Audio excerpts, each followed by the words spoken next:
got so much motherfucking design on right now. Bring it down, bring it down, make it clap. I got 3 whole thoughts on the block. Bitches on my line, and you know.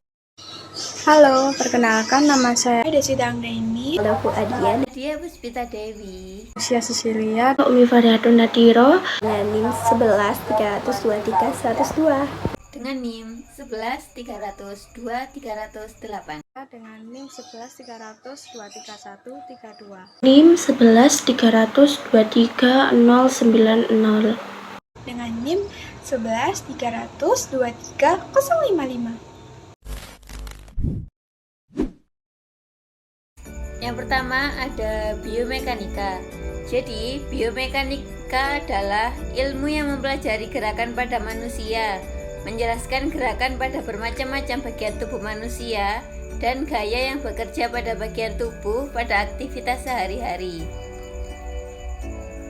Biomekanika itu menggunakan konsep fisika dan teknik untuk menjelaskan gerakan pada bermacam-macam bagian tubuh manusia, dan gaya yang bekerja pada bagian tubuh dan aktivitas sehari-hari. Selanjutnya, biomekanika dibagi menjadi 3. Ada bioakustik, bioenergetik, dan biodinamik.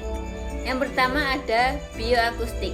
Jadi, bioakustik adalah studi tentang struktur makhluk hidup yang berhubungan dengan gaya-gaya ketika mereka berinteraksi. Yang kedua ada bioenergetik, yaitu studi tentang transformasi energi yang terjadi dalam tubuh makhluk hidup. Bioenergetik terkait dengan proses biotermodinamika. Yang terakhir ada biodinamik, yaitu studi tentang dasar-dasar dan pembagian gerakan yang berhubungan dengan gaya yang dilakukan makhluk hidup. Nah, selanjutnya ada mekanika tubuh. Jadi, mekanika tubuh itu pada dasarnya adalah bagaimana tubuh secara efisien, terkoordinasi dan aman, sehingga menghasilkan gerakan yang baik dan memelihara keseimbangan selama beraktivitas. Perawat sangat beresiko mengalami cedera tulang belakang karena aktivitas atau pekerjaan yang dilakukan. Mekanika tubuh penting bagi perawat dan klien. Hal ini mempengaruhi tingkat kesehatan mereka.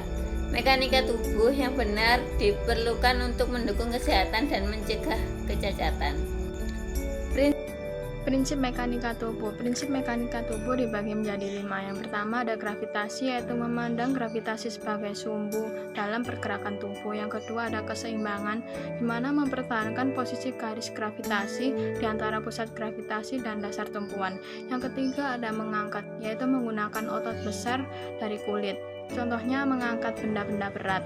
Yang keempat ada berat. Berat benda akan memengaruhi mekanika. Yang kelima ada memutar, yaitu memutar posisi tubuh, entah itu dari posisi kiri ke kanan atau sebaliknya. Kemudian ada 3 elemen dasar biomekanika tubuh. Yang pertama ada body alignment, yang kedua balance, yang ketiga coordinated body movement.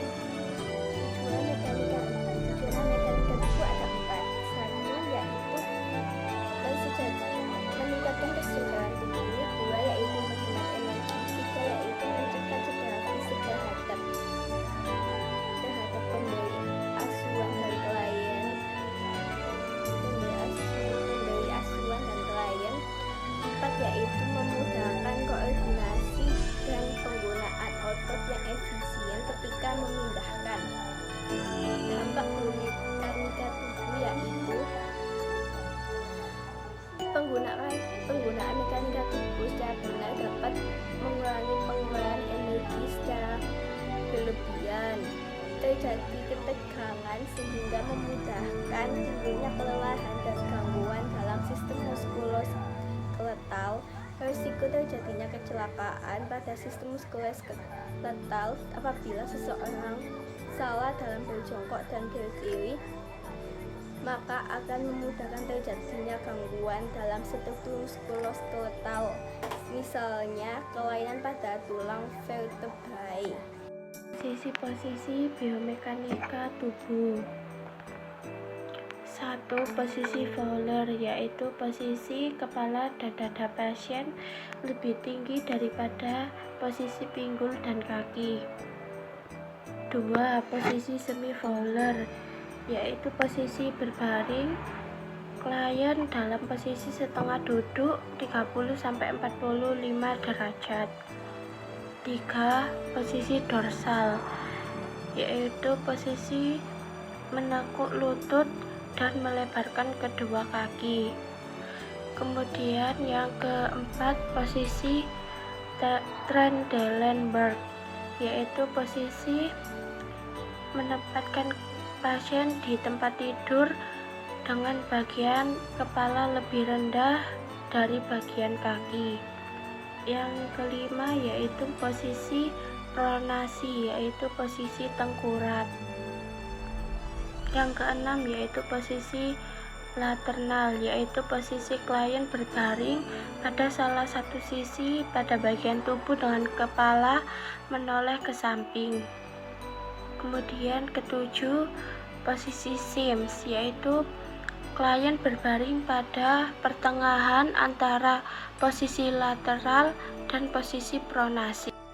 Kedelapan yaitu posisi litotomi, yaitu posisi pasien dalam keadaan terlentang dengan kedua kaki lutut diangkat dengan sejajar dada.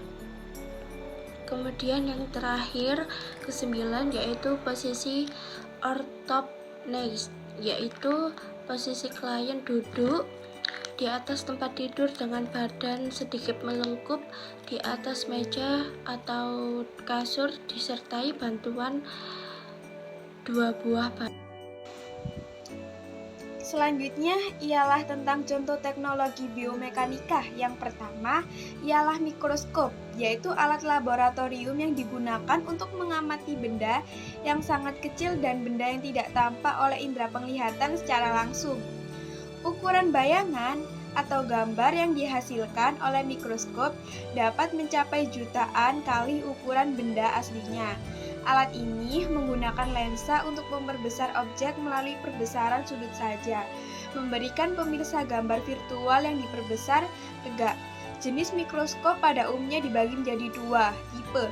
Tipe pertama yaitu tipe cahaya dan tipe kedua yaitu tipe elektron.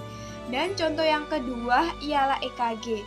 EKG adalah prosedur medis yang dilakukan untuk memeriksa fungsi jantung, termasuk aktivitas kelistrikannya. Dua hal yang terdeteksi melalui elektrokardiogram adalah lama waktu gelombang elektrik melalui pengukuran interval secara jumlah aktivitas listrik pada otot jantung. Prosedur medis yang dilakukan untuk memeriksa fungsi jantung dan termasuk aktivitas kelistrikannya. Fungsi elektrokardiogram adalah untuk mendeteksi kinerja serta kelainan yang terjadi pada jantung. Nah, contoh yang ketiga ialah environmental temperature. Ialah alat ini difungsikan sebagai tempat perlindungan bagi bayi yang baru lahir atau lahir dini prematur, juga sebagai tempat singgah sementara untuk menstabilkan suhu tubuh bayi yang lahir mengalami hipotermia, dan juga disebut sebagai suhu yang ada di sekitar suatu area atau lingkungan. Suhu ini dapat bervariasi tergantung pada faktor-faktor seperti cuaca, musim, lokasi, geografis.